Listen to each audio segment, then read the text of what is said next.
Hi, everybody, and welcome to Chapter 20. Okay, so Chapter 20 and Chapter 19 are very, very similar. So biggest difference here is that we are going to be looking at carboxylic acids and their derivatives. This is a different class than aldehydes and ketones, primarily because when we look at carboxylic acids and their derivatives, we do not have hydrogen or carbon groups on both sides of the carbonyl.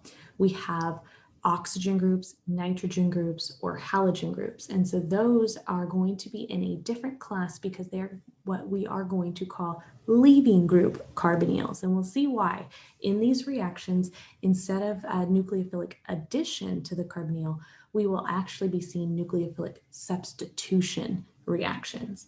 Let's go ahead and get started. Now, just as an introduction to the carboxylic acid, we see that they are very abundant in nature and they can be found in a wide variety of synthetic pharmaceuticals. Acetic acid, butanoic acid, all the way down to acetylsalicylic acid, which is aspirin. So looking at all of these carboxylic acids in nature, we see them not only used in nature, but also in pharmacy. So the US produces over 2.5 million tons of acetic acid per year. Acetic acid is household vinegar. And so it's primarily used to produce vanillin acetate. The vinyl acetate is then used in paints and adhesives, but acetic acid also is something that we probably are very familiar with. Vinyl acetate is an ester, and that is what we are going to call one of our carboxylic acid derivatives, right? The carboxylic acid itself has the OH group.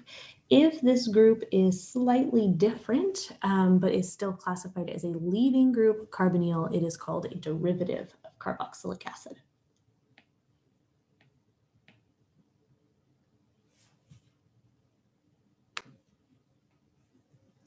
Again, when we're looking at the structure and properties of carboxylic acids, trigonoplanar is our geometry.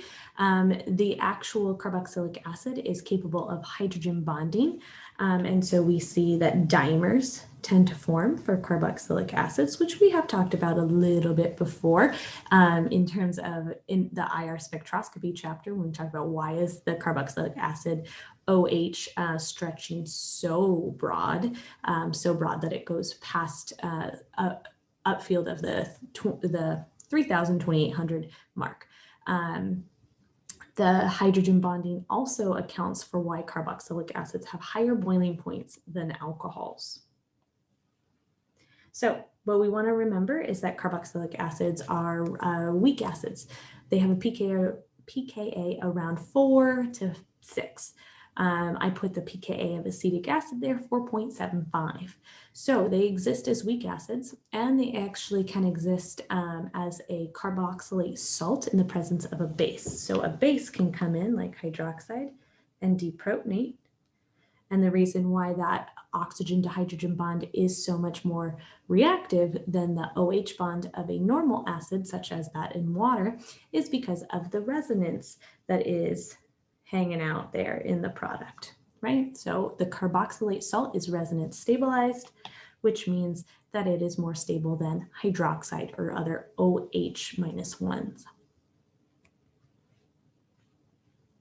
And so when we're looking at the equilibrium of the carboxylic acid and carboxylate at physiological pH, if we think about the acid and the conjugate acting as a buffer, we remember the Henderson-Hasselbalch equation a little bit.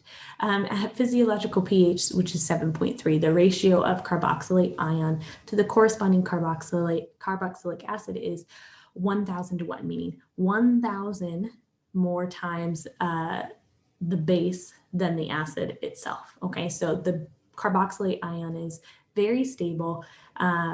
One example of this buffer in our human bodies is pyruvic acid, which exists primarily as the pyruvate ion in physiological pH. Carboxylate ions and their role in biology is covered in chapter 5, which we will not be working with, but it's just nice to know that we do have our own carboxylic acids in our body, and they have buffering capabilities because they are weak acids and can exist as a weak acid with its conjugate in solution. Another a good example is the blood buffer that we have, right? Carbonic acid with bicarbonate. All right, we do know quite a few ways to prepare carboxylic acids. You should recall these if you have any issues with remembering. The section numbers, again, are present for you. We can do oxidative cleavage, which is ozonolysis of alkynes. The triple bond gets completely broken, and what gets placed there across that triple bond are carboxylic acids.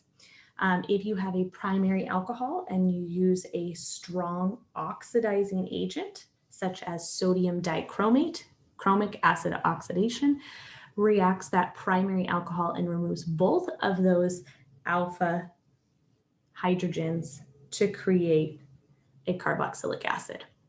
And from chapter 17, which may be a little bit more recent than the other two, taking any benzylic position, as long as that benzylic position has one hydrogen, at least one, right? Remember, has to have at least one hydrogen on that benzylic position.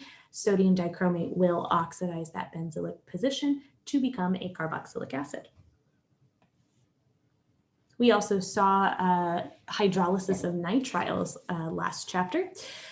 This hydrolysis of nitriles, taking the carbon triple bonded to the nitrogen, adding H3O plus and heat to make it a carboxylic acid, is a great way to add on the carbon, right? It's a synthetic step we used last chapter to increase the number of carbons in our molecule.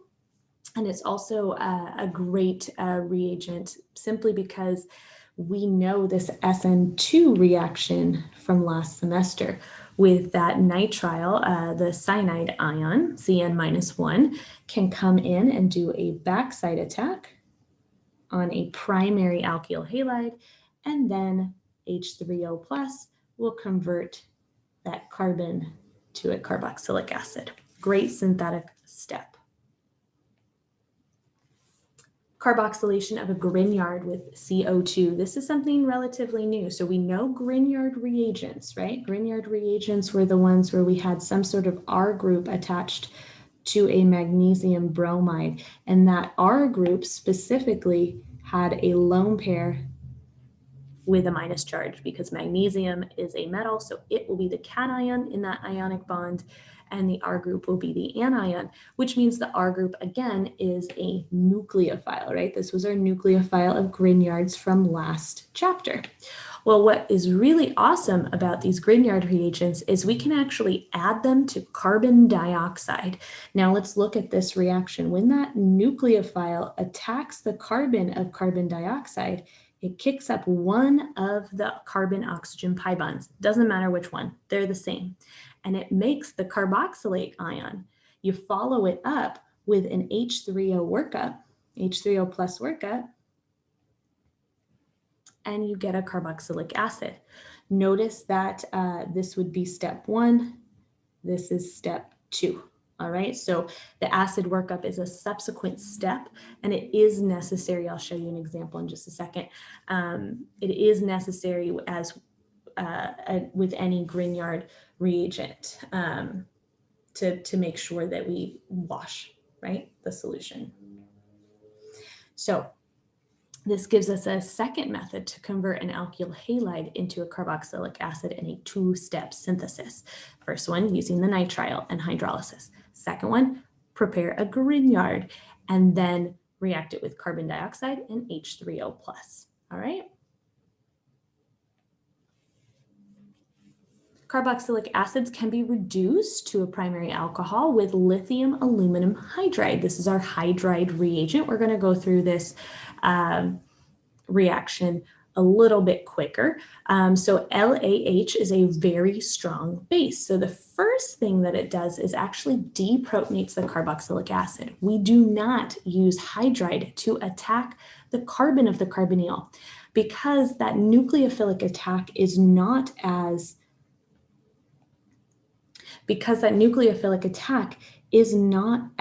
easy as a proton transfer. Right there. The carboxylate ion is formed. It is very stable. This produces H2 gas, which bubbles out of solution. La Chatelier says that's fine indeed. And then with aluminum trihydride, we actually can reduce the carboxylate to an aldehyde.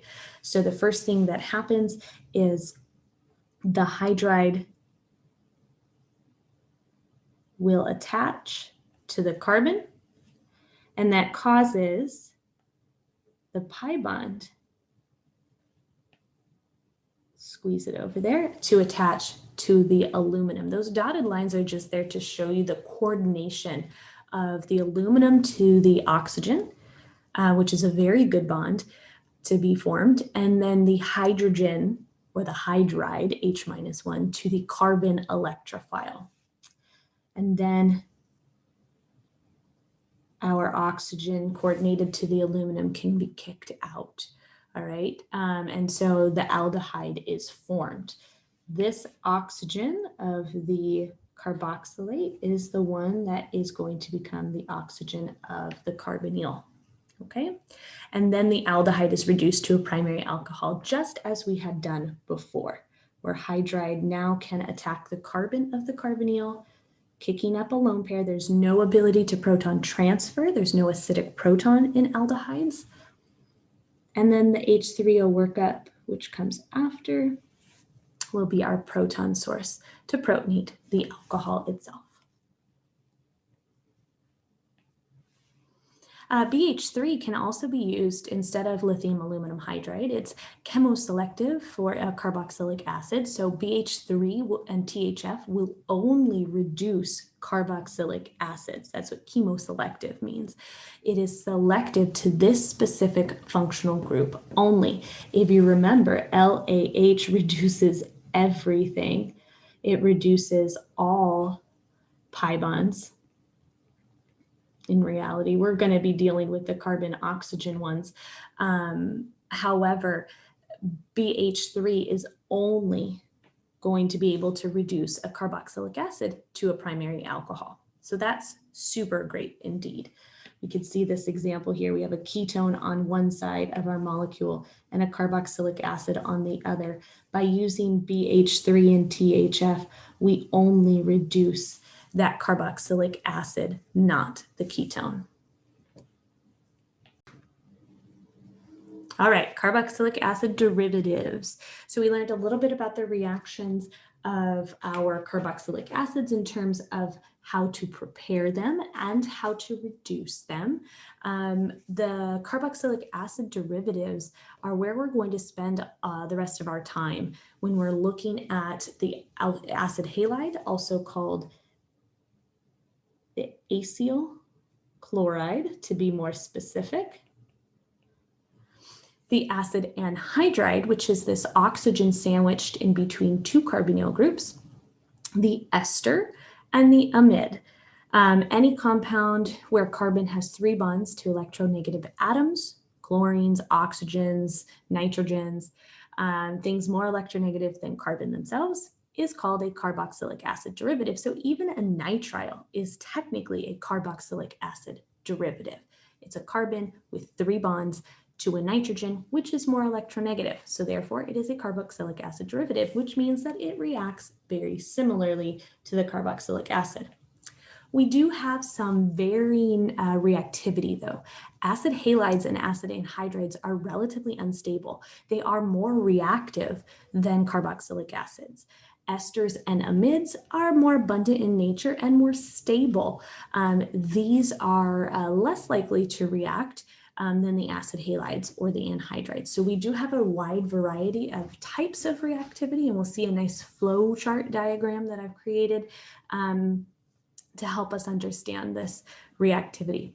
A lot of many esters have a very pungent odor. Some of them smell nice, some of them do not. These are the ones that smell nice. Banana oil, isopentyl acetate, is very, very strong, but it smells very similar to, I wouldn't say maybe natural banana, but definitely banana, synthetic banana. Same with methylbutanoate and butyl acetate.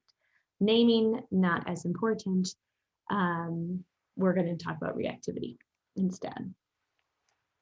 Proteins are just amide bonds, right? If you ever called it a peptide bond, you're probably a biologist. If you call it an amide bond, you are an organic chemist. So the repeating amide linkages here create the structure of proteins, right? Amino acids are amides. The amino acids are carboxylic acids and amines, and when they react, the nitrogen moiety reacts with the carbon of the carboxylic acid moiety, they make an amide, and that amide bond is something that we're actually going to be able to do at the end of this chapter. Many other compounds feature amides, some just natural sedatives like melatonin, which helps you sleep and all sorts of stuff. All right, so moving on to reactivity. When we think about carboxylic acid derivatives, they are electrophilic at the same exact carbon of the carbonyl. Same carbon of the carbonyl we've been dealing with before, right? Because of the polarity. Now this is also a polar bond, right? So we're seeing induction and polarity at two different positions attached to the carbon electrophile. So reactivity on this list is really determined by induction, resonance, sterics, and just quality of the leaving group. Leaving groups here are highlighted in red, and those leaving groups are the thing that we are going to be really isolating ourselves from. We're going to start with the acyl chlorides, and we'll see all of the reactions that those can do. Then we'll go to the acid anhydrides, and then the esters, and then the amides. So looking at this list, most reactive at the top, biggest reason is for the idea that the chlorine is very electronegative. It is a very good leaving group. I just kind of want to draw the leaving groups that we're talking about. When that chlorine leaves, it leaves a Cl minus. That is a very stable anion for reasons that we know from before, like REO from way back in chapter 3. When the acid anhydride gets attacked and substituted, the leaving group is a carboxylate ion. And we know that is stabilized by resonance. When the ester gets attacked, the leaving group is an oxygen. When the ester gets attacked, the leaving group is an oxygen with a minus charge. Can also be mitigated in just a second, because I know that already might start worrying people. Wait, oxygen is a leaving group with no resonance. What, Lauren? Yeah, I know. This is why we're decreasing reactivity as we go down this list. Nitrogen with a minus charge, super reactive, right? These are less stable. So we will start to see how these, when we get down to their substitution reactions, those are not going to leave as bases. They're more acidic solutions. And because of the quality of the leaving group as a base, we actually have to mitigate that by using a slightly more acidic solution than the first two. Very stable up here. All right, so the more stable the leaving group, the more reactive the original reactant, right? So acyl chlorides are the most reactive derivatives, primarily induction, right?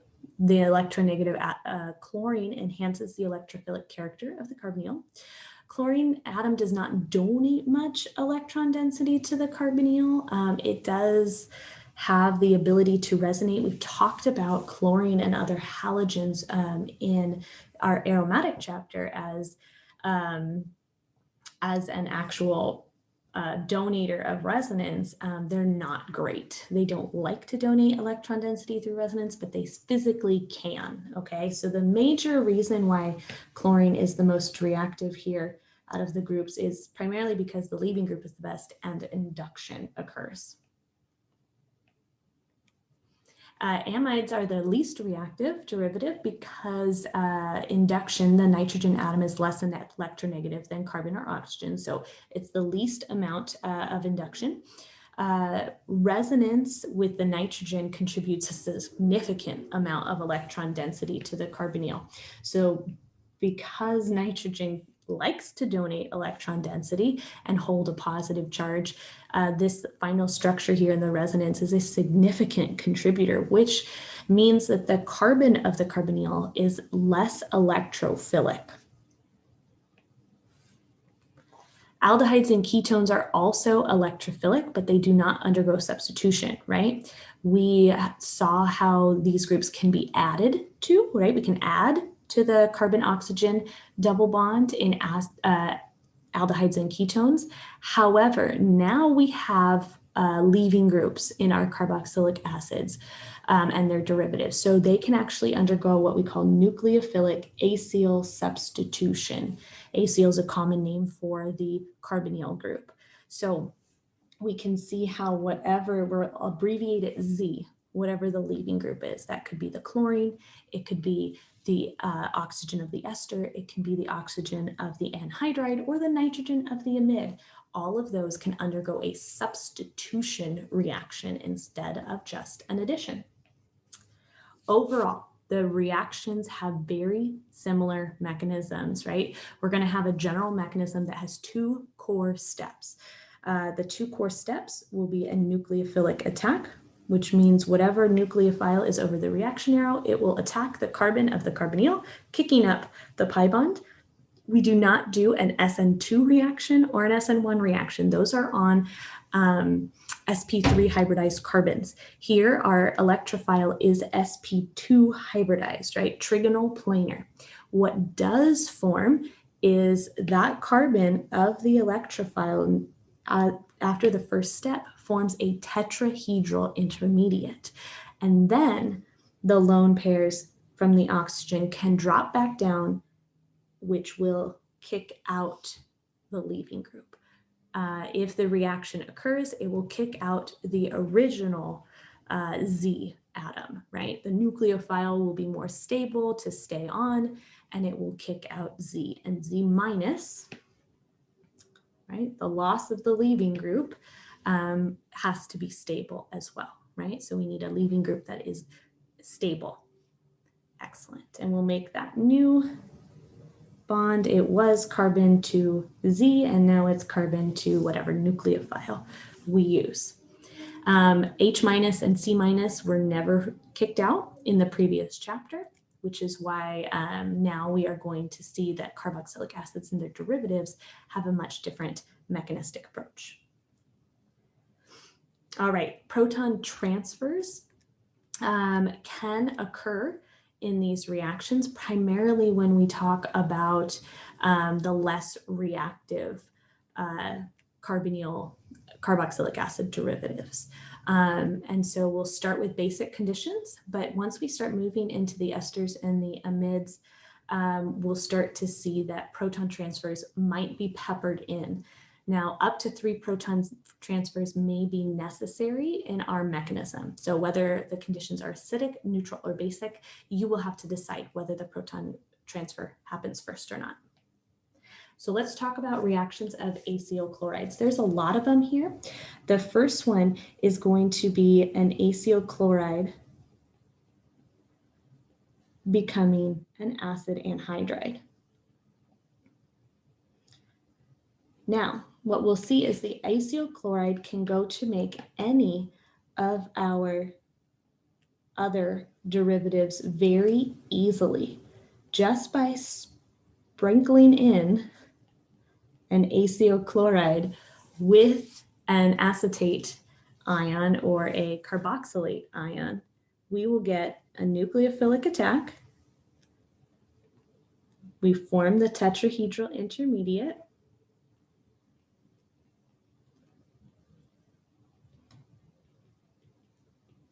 And then when that oxygen rolls its electrons back down and kicks out the chlorine, chlorine is the most stable leaving group. Chlorine is more stable than our nucleophile leaving. I'll draw Cl minus just so that we know it's the leaving group and it's more stable. And that's it, right? It's going to be forming the acid anhydride by reacting an ACO chloride with our carboxylate ion. Second reaction, ACO chloride to a carboxylic acid. What we need for this reaction, which I'm going to use the exact same ACO chloride, is water and pyridine. Pyridine is a base. It's an aromatic compound that's very stable. Nitrogen lone pair right here is not aromatic. That is going to be basic, right? So we'll see that that reaction will be done in a basic solution, okay? So first step, oxygen in water attacks the carbon of the carbonyl, makes the tetrahedral intermediate.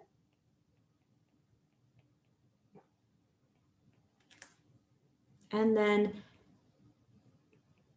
a proton transfer is necessary.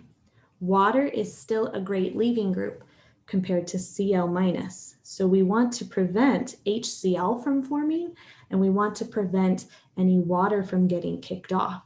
And so we will deprotonate that oxygen so that it's not a good leaving group anymore. And then the oxygen will reform a carbonyl, kicking out the Cl minus. So the exchange here is going to involve one proton transfer. And that proton transfer will be between pyridine and the protonated alcohol. You can do this reaction, same exact one, to make an ester. ACO chlorides can go to make esters. The only difference here with this reaction is instead of water, you will use an alcohol. Any old alcohol that you want with pyridine. Sometimes pyridine is abbreviated PYR. Under the reaction arrow, just be aware that means pyridine. It means you're in a basic solution. Mechanism is the exact same. So take a minute to go over it or look at it in the textbook. Okay, same exact mechanism though. The only difference is instead of H2O and deprotonating the H2O, you're deprotonating the protonated alcohol. Last one. ACO chlorides to an amide. Now, what's great about an amine is that an amine itself is a base. So you can see any sort of amine here as long as it is ammonia, a primary amine, or a secondary amine. You cannot use a tertiary amine because a tertiary amine does not have a proton, and you do need to be able to deprotonate this nitrogen. Let's go ahead and see why. Nitrogen will attack the carbon of the carbonyl, making the tetrahedral intermediate. Hang off those three hydrogens. Nitrogen gets a protonated charge, +1. A second equivalent, NH3. Just like the nitrogen of the pyridine. was used to deprotonate the nucleophile. Same idea here. Then our tetrahedral intermediate can collapse back down and kick out the good leaving group, Cl minus.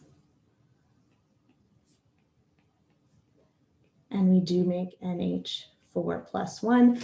Typically, we see that these two come together to precipitate out to form a salt, or at least can be isolated in an aqueous solution of a salt.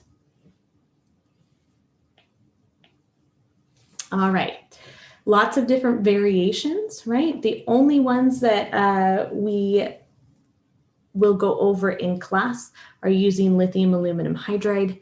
That is going to do a substitution reaction, just as we saw before. And then looking at lithium aluminum derivatives, we'll do this in class where we can stop midway. All right.